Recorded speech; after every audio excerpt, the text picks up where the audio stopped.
No one expects to be in a car accident, but when it happens, the shock, the stress, and the adrenaline from it all can make it hard to think clearly. And when we're not thinking clearly, we tend to make mistakes. But making a mistake at the scene of a car accident can cost you dearly when you're dealing with the insurance companies later on. So what should you do after you've been in a car accident?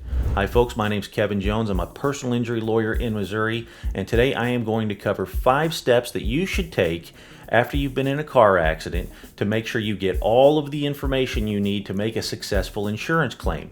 Be sure to stay until the end because I'm going to give you something that can keep your family safe and get all the information you need to make the insurance process go more smoothly.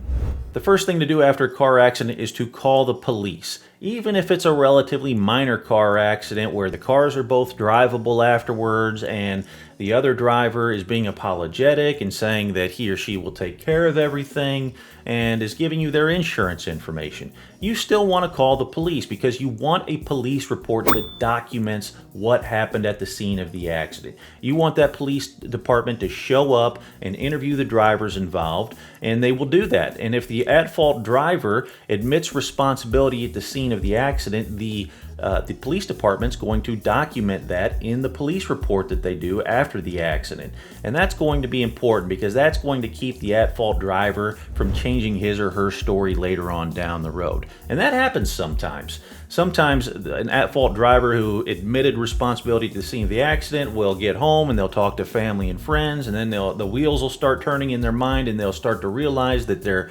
insurance premiums may go up if they're found at fault, and then they may tend to change their story. And if they change their story and you don't have them locked in with a police report to admitting responsibility, then it could just be a he said, she said situation. And in that situation, you may find yourself without insurance that's going to cover the property damage or injuries that happened as a result of the accident. The other thing that the police department is going to do at the scene of the accident is they're going to talk to any witnesses who stuck around who saw the accident happen.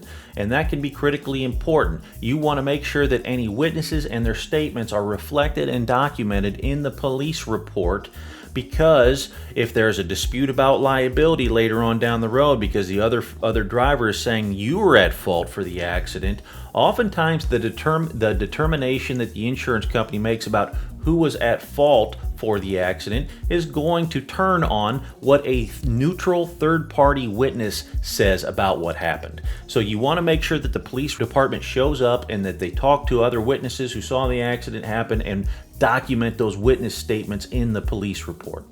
Now, after the police show up and they get done talking to everyone and investigating what happened and looking around, they're going to prepare their police report. And in the police report, you're going to have all the information that the police collected during the accident investigation, including the other driver's information, their insurance information. There's going to be a diagram that shows how the accident happened. There's going to be a narrative section where the police officer describes what everyone said in response to the police officer's investigation. It's also going to indicate in the police report whether any drivers did anything wrong or violated any traffic laws. And that's going to be important to have because later on when you're dealing with the insurance companies are going to rely pretty heavily on that police report in determining who's at fault. So you want to make sure that the police show up. And one other thing you want to make sure that you do is you want to make sure that you take note of which law enforcement agency responded to the scene of the accident. Was it the city police department? Was it the sheriff's department? Was it the highway patrol? So that you know which agency to contact later in order to get that police report. Now, most police departments will give you a police report number. You want to make sure you write that down, or they'll give you a little slip of paper that has the police report number on it. Make sure you keep that so you don't have to go running around talking to a bunch of different law enforcement agencies trying to find out which one did your police report.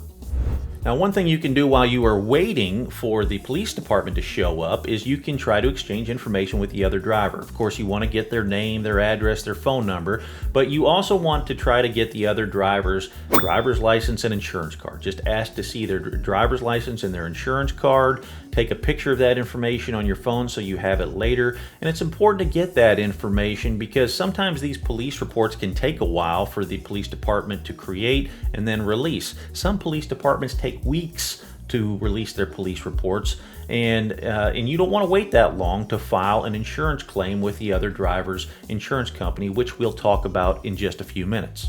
After you get the other driver's information, then you want to start gathering your own evidence, and you have one of the best ways to do that probably in your hand right now. Just whip out your phone and start taking pictures of the scene of the accident. And the things that you want to be focusing on are obviously the vehicles. You want to take pictures of your own vehicle, and you want to make sure that you get all of the damage captured in your photos of the damage to your vehicle, including broken glass, airbags deployed, any bent bodywork, paint damage, things like that. But you also want to capture the damage to the other driver's vehicle. That could be important to show the impact and severity of the car accident.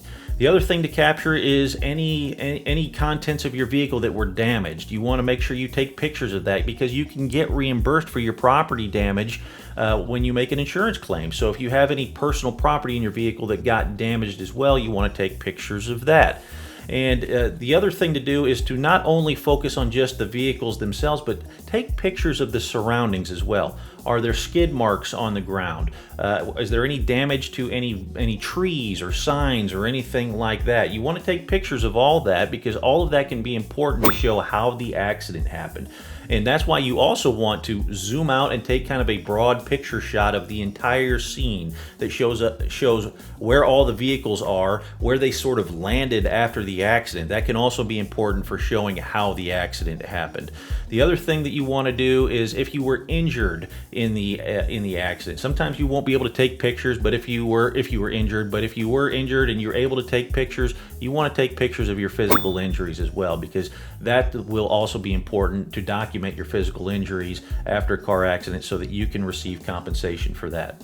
While you were at the scene of the accident, you also want to see if there are any witnesses around who saw the accident happen. Sometimes witnesses will stop and check and see if you're okay, and then once they know you're okay, they'll move on.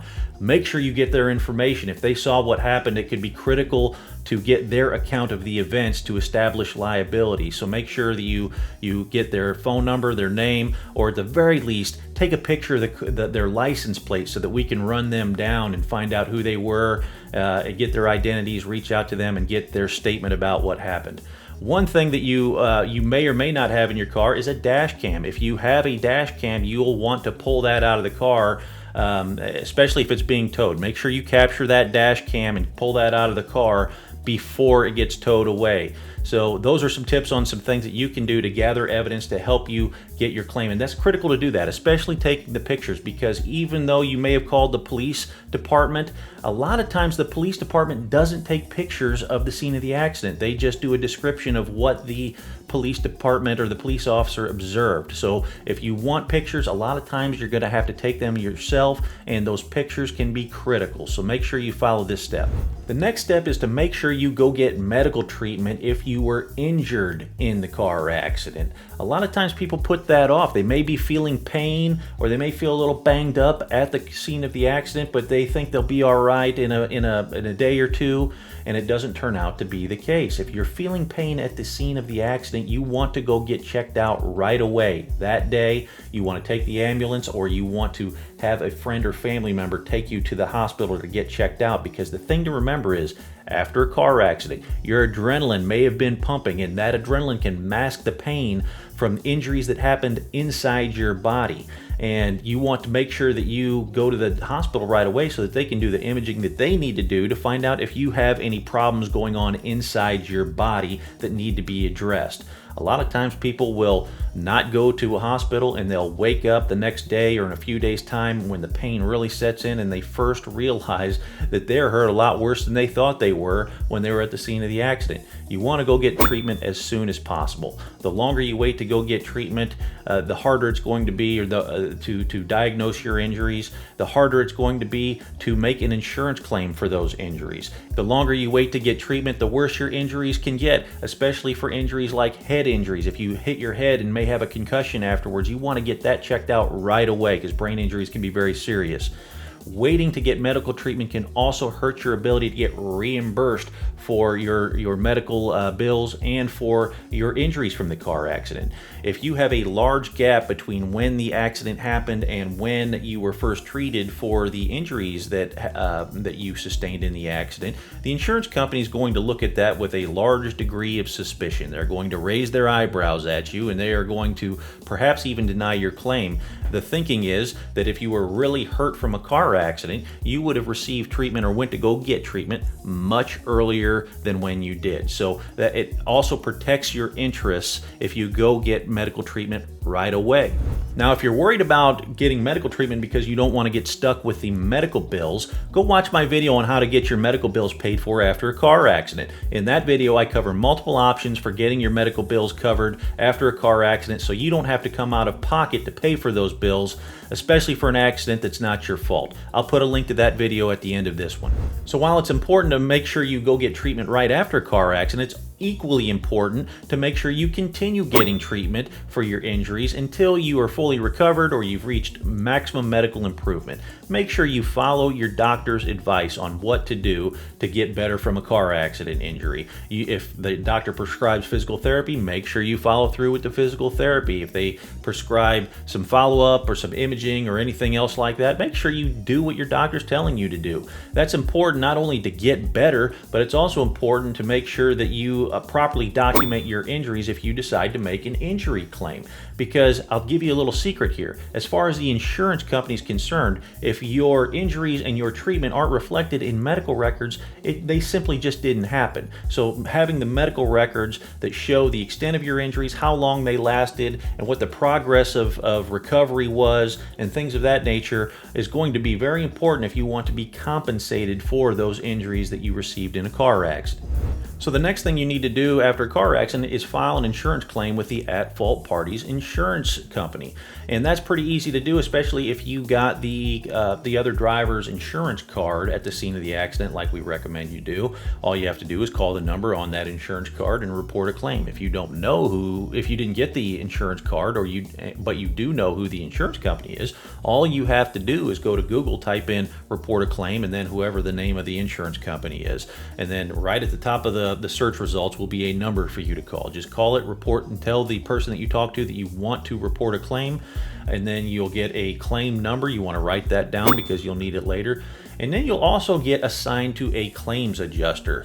And that claims adjuster is going to reach out to you very shortly after the accident, sometimes within the hour. Now, the thing to remember about the claims adjuster for the at-fault party's insurance company is that they're not your friend. They may seem friendly over the phone because they've been trained to act friendly over the phone, but their job is to protect the at-fault driver because the at-fault driver is their insured. And their other job is to make sure that the insurance company pays you as little as possible. They are going to ask you for a recorded statement. I tell people, don't give a recorded statement. At the very least, talk to an attorney before you give a recorded statement. The reason why you want to avoid giving a recorded statement is because these insurance adjusters are trained professionals. What they are going to do is they are going to ask you questions, and they are going to be looking for any information that they can use to deny the claim entirely or put you at fault even partially for the accident so they can justify paying you less money.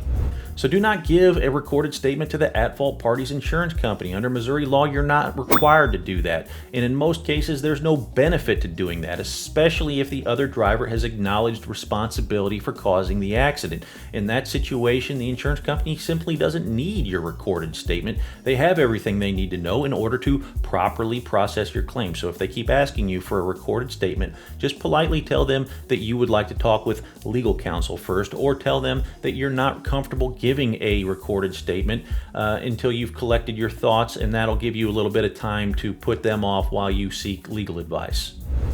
Now, after you filed a claim with the at-fault party's insurance company, you want to go ahead and notify your insurance company about the car accident as well. And the reason for doing that is you may have coverages under your own policy that pay for the damages from the car accident in the event that the at-fault party didn't have insurance coverage or they didn't carry enough insurance coverage. And if you want to take advantage of those benefits, you have to notify your insurance company.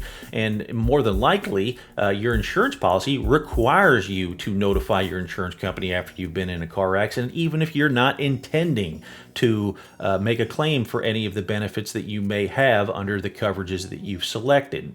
And if you don't notify your insurance company may deny your benefits that are available to you under your policy because you've waited too long. Now, some people worry about notifying their insurance company because they think that their premium is going to go up if their insurance company finds out they've been in a car accident. But in Missouri and in a lot of other states, there are laws that prohibit insurance companies from raising the premiums on their customers for a car accident that was not their customer's fault. So you don't have to worry about that in Missouri. Go ahead and notify your insurance company about your car accident. They're likely going to find out about it anyway because all these insurance companies talk to each other. They all belong to the same organizations and have access to the same databases that show your claims history. So they're going to find out about it anyway, and there's really no downside to letting them know about the car accident. It's also going to make sure that you follow your obligations under your insurance policy so that you can have access to the coverages that you paid for. Now, at the beginning of this video, I told you I was going to give you something to help keep you safe after a car accident and to make sure that you follow all the steps that you need to follow to make the insurance process go more smoothly. We all know that car accidents can happen very fast, they're very scary, and you may have been injured or emotional after a car accident, and when we're in that kind of mindset, we're not always thinking very clearly. That's why I created a car accident safety checklist that you can just stick in your glove box with a pen that will help you follow all the steps you need to follow in order to keep yourself safe and get the information you're going to need later on down the road when you file an insurance claim. So all you need to do is print this off and fold it along the lines and stick it in your glove box with a pen so that you have it after a car accident. If you have kids, make sure to stick this in their glove box and let them know that it's there for them to follow if they've ever been in a car accident. It has all the steps that you need to follow after a car accident to protect yourself physically and legally. And I'll be happy to share this checklist with you. If you just shoot me an email at kevin@kajlegal.com, just put car accident checklist in the subject line and we'll send it right over to you. I hope this information is helpful to you if you're ever in a car accident.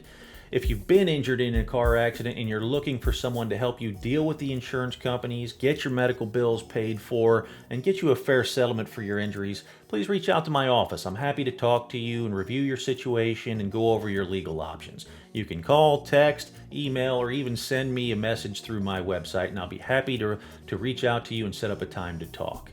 Again, I hope this information was helpful. Thanks so much for watching.